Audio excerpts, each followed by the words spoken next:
students. Today we will discuss about agriculture, chapter 4, in class 8.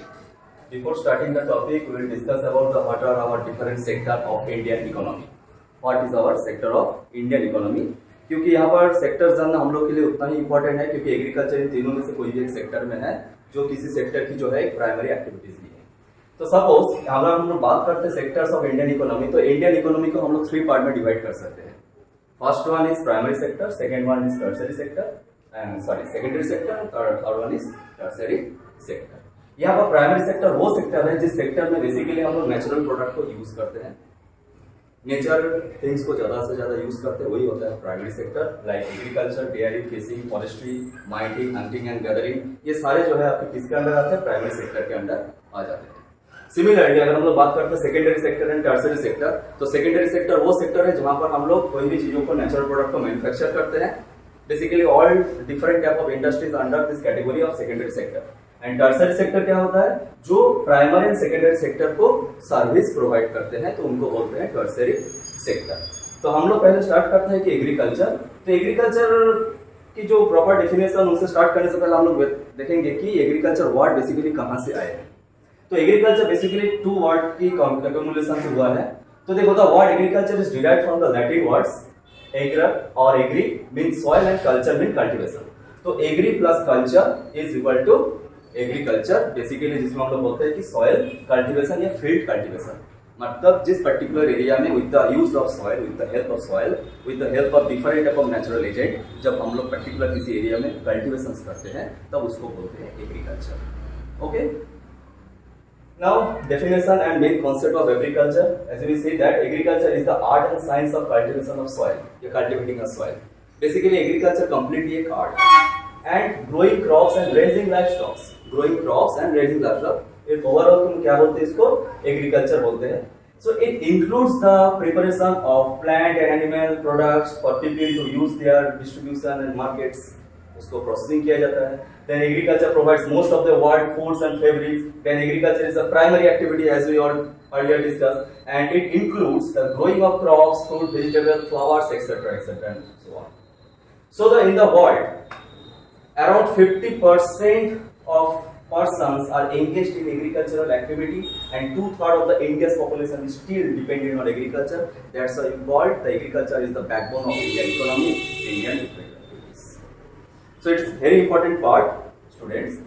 अब यहाँ पर देखते हैं कि what are the different favorable conditions for agricultural activity. Agriculture तो हम सब करते हैं, बट उसके लिए कुछ उसके फेवरेबल कंडीशंस होते हैं जो काफी इंपॉर्टेंट पार्ट होते हैं. उसमें से सबसे पहला पॉइंट अगर हम लोग बात करते हैं वो है क्लाइमेट. क्योंकि डिफरेंट क्लाइमेटिक सिचुएशन में डिफरेंट टाइप ऑफ एग्रीकल्चर होता है, ऐसे होता है. अगर हम लोग ट्रॉपिकल रीजन की बात करते हैं तो बेसिकली यहाँ पर राइस, पैडी, जिसको हम लोग बोलते हैं शुगर केन, इन सब की कल्टीवेशन करते हैं. अगर हम लोग बात करते हैं थोड़ा टेम्परेट जोन की, थोड़ा हायर लैटिट्यूड, तो वहां पर जो है different type of fruits and vegetables की कल्टीवेशन होते हैं. तो क्लाइमेट के अंदर जो है बेसिकली आते हैं temperature, rainfall, humidity, snowfall and other things. इन सारे चीज जो है क्लाइमेट को जो है बेसिकली एग्रीकल्चर को बहुत ही ज्यादा क्या करते हैं? इफेक्टिव करते हैं. देन होता है सॉइल. अब सॉइल की बात करते हैं तो there are different type of soil in India as well as all the world. As we all know that. Soils की अगर बात करते हैं alluvial soil, red soil, and different soil की different productivity है, and according to their productivity, different type of agriculture हम लोग क्या करते हैं? Third one is the topography. Topography में आते हैं plain, plateaus and mountain. तो plain area basically suitable for agriculture rather than plateaus and mountain area. तो topography भी जो है basically क्या होता है? agriculture के लिए suitable. Basically plain area. Then अगर बात करते हैं कि water की, obviously irrigation and watering, without water तो कोई भी प्लांट तो रहेगा नहीं बेसिकली. तो इसीलिए जो है वाटर भी जो है उतना इंपॉर्टेंट है जितना बाकी सारे फैक्टर्स भी है. And labour. अब एग्रीकल्चर करने के लिए ऐसे by naturally by default agriculture तो होगा नहीं. उसके लिए हम लोग को क्या करना पड़ेगा? डिफरेंट लेबर को जो है इनपुट करना पड़ेगा, जिनके थ्रू हम लोग बोल सकते हैं कि एग्रीकल्चर होते हैं. तो जैसे हम लोग एग्रीकल्चर के बारे में पढ़े हैं, वैसे जो है डिफरेंट टाइप ऑफ कल्चर होते हैं. Culture means cultivation. सिर्फ ऐसा नहीं कि दुनिया में सिर्फ एग्रीकल्चर ही है, उससे रिलेटेड जो है डिफरेंट टाइप ऑफ कल्चर्स भी है. जैसे यहाँ पर agriculture that you already discussed, and next है सेरिकल्चर, जैसे commercial rearing of silk room, जिसको हम लोग बोलते हैं sericulture. Similarly pisciculture, that is breeding of fish, specially constructed tanks and ponds, जब हम स्पेशली इसको ट्रीट करते हैं, रियरिंग केयरिंग करते हैं बेसिकली. तो ये होता है पिसिकल्चर, बेसिकली जिसको होता है breeding of fish. Then viticulture basically जो मेडिटेरियन रीजन में होता है उसको बोलते हैं cultivation of grapes, in short term उसको बोलते हैं विटिकल्चर। एंड सिमिलरली है हॉर्टिकल्चर जो मेडिटेरियन रीजन का जो है और एक इंपॉर्टेंट क्रॉप है, जैसे एग्रीकल्चर है वो है growing of vegetables, flower etcetera etcetera, fruits and for commercial use. तो these are the different type of culture.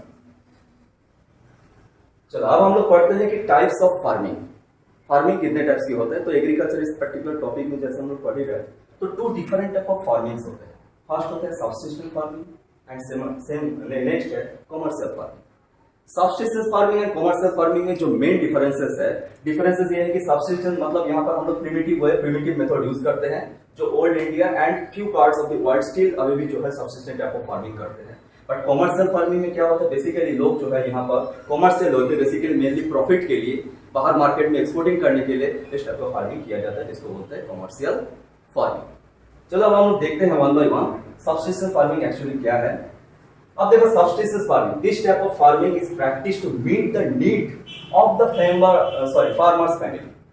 Basically जो गांव में इंडिया जो village area, interior part of the जो विलेज एरिया वो अगर हम लोग जाते हैं तो हम लोग बेसिकली क्या दिखाई देता है कि फार्मर जो एग्रीकल्चर करते हैं सिर्फ अपने आप फैमिली नीड्स को फुलफिल करने के लिए, ना ही उनका ये मोटिव रहता है कि उनको जो है बाहर मार्केट में उसको क्या किया जाए, बेचा जाए। तो basically substance this type of farming is practiced to meet the needs of farmer family only and traditionally low level of technology use होता है यहाँ पर first and household labour are used to produce the small output, production भी कम होता है, small output होता है और जितने भी लेबर है वो हाउसहोल्ड मतलब घर में रहने वाले जितने लोग हैं वही लोग मिलकर क्या करते हैं, एग्रीकल्चर करते हैं, ना ही उन लोग बाहर से किसी लेबर को हायर करते हैं। तो सिमिलरली सब्सिस्टेंस फार्मिंग को भी हम लोग दो पार्ट में डिवाइड कर सकते हैं, एक है intensive subsistence farming and second one is primitive subsistence farming. तो अभी पढ़ते हैं हम लोग इंटेंसिव सब्सिस्टेंस एग्रीकल्चर या फार्मिंग क्या होता है। अब इसमें देखो between intensive subsistence and primitive subsistence बीच में कुछ डिफरेंसेस है जिसके बारे में हम लोग देखेंगे। फर्स्ट, इंटेंसिव सब्सिस्टेंस एग्रीकल्चर या farming, the farmer cultivates a small plot of land using the simple tools and more labour. Basically अपने गांव में क्या है, सबके घर के सामने जो थोड़ा बहुत जमीन रहता है उसमें क्या करते हैं उन लोग, एग्रीकल्चर करते हैं। नीड क्या है, ओनली फॉर फैमिली नीड्स, ना ही उनको जो है बेसिक इंस्टिंक्ट ये रहता है कि वो जो है बाहर उसको क्या किया जाए, बेचा जाए। And climate with a large number of days with the sunshine and the fertile soil permit the growing the more than one crop annually on the same plot। कभी कभी क्या होता है इंटेंसिव सब्सिस्टेंस में according to the different season क्या होता है, different type of कल्टीवेशंस भी उस पर्टिकुलर एरिया में होते हैं।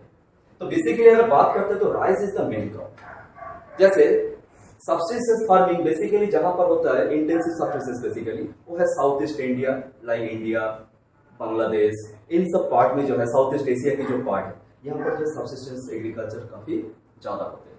इवन अपने रायपुर के सराउंडिंग पार्ट में भी अगर हम लोग देखते हैं तो सब्सिस्टेंस ये इंटेंसिव सब्सिस्टेंस फार्मिंग जो है ज्यादा दिखाई देते हैं। तो rice is the main crop, principal crop जो होता है इसमें राइस होता है, क्योंकि अभी भी हम लोग गांव में जाएंगे तो मोस्टली हम लोग को राइस कल्टीवेशन से दिखाई देता है। And similarly other crops include the wheat, मेज, पल्सेस एंड ऑयल सीड्स, जो एक्स्ट्रा कुछ क्रॉप्स जो डिफरेंट सीजन में ग्रो किया जाता है। तो intensive subsistence agriculture is prevalent in the thickly populated areas of the monsoon regions of southeast and east Asia। thickly populated regions, thickly populated मतलब यहाँ पर ये होता है कि जहाँ पर पॉपुलेशन ज्यादा है उसी एरिया में जो है ऐसे intensive subsistence type of farming किया जाता है। अब जहाँ पॉपुलेशन ज्यादा है मतलब पॉपुलेशन के मामले में इंडिया, बांग्लादेश जहाँ पर काफी ह्यूज पॉपुलेशन है, इन सब पार्ट में जो है इंडोनेशिया, इन सब पार्ट में जो है इंटेंसिव सब्सिस्टेंस फार्मिंग किया जाता है। ठीक, चलो अब हम लोग देखते हैं इसका नेक्स्ट। तो ये कुछ इसका पीक है इंटेंसिव सब्सिस्टेंस, जहां पर देख लो जो इंटेंसिव सब्सिस्टेंस कुछ प्रिमिटिव एंड ओल्ड टूल्स के थ्रू जो है क्या किया जा रहा है, यहाँ पर फार्मिंग किया जा रहा है। ओके, नेक्स्ट है प्रिमिटिव सब्सिस्टेंस फार्मिंग की अगर बात करते हैं तो वो भी जो है टू टाइप्स होता है।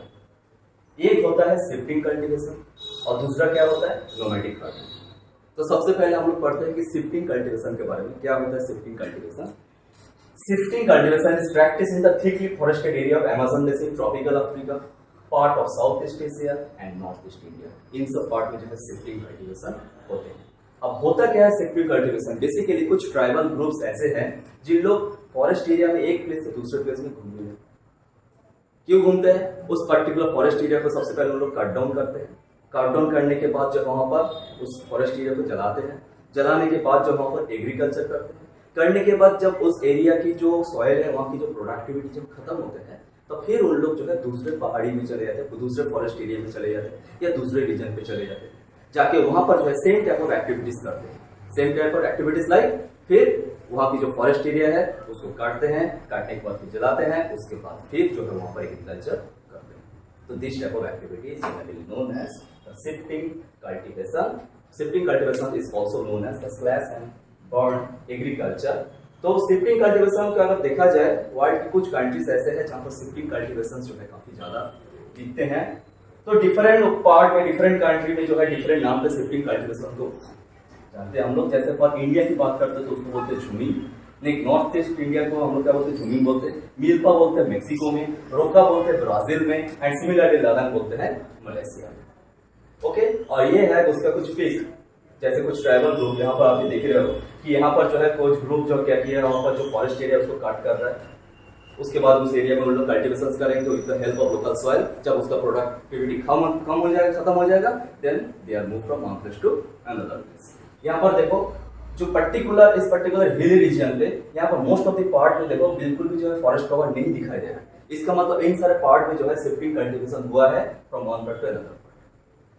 ओके, ये है शिफ्टिंग कल्टीवेशन। नेक्स्ट हम लोग जो प्रिमिटिव इंटेंसिव फार्मिंग में जो और एक पार्ट है वो है नोमैडिक हर्डिंग, उसको बोलते हैं नोमैडिक हर्डिंग। यहाँ पर क्या होता है, practice in the semi arid and arid region of सहारा।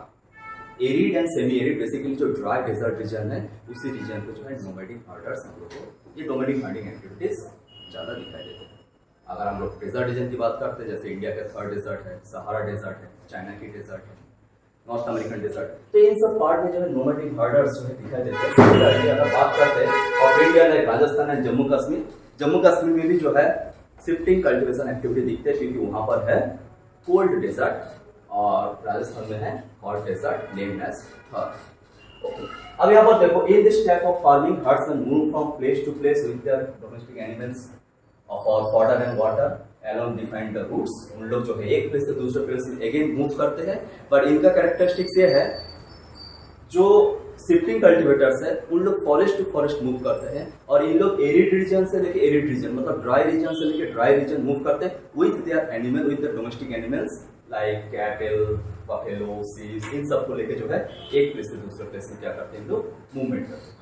ठीक है, this was the climatic construction terrain. Sheep, camel, yak and goats are the most commonly reared. They provide milk, meat, wool, hides and the products to the herders and the families. तो उन लोग जो है कुछ basic animal made जो कुछ product है उसी चीजों को उन लोग यूज करते हैं। ओके स्टूडेंट, नेक्स्ट डे हम लोग डिफरेंट टाइप ऑफ क्रॉप्स के बारे में पढ़ेंगे। Thank you.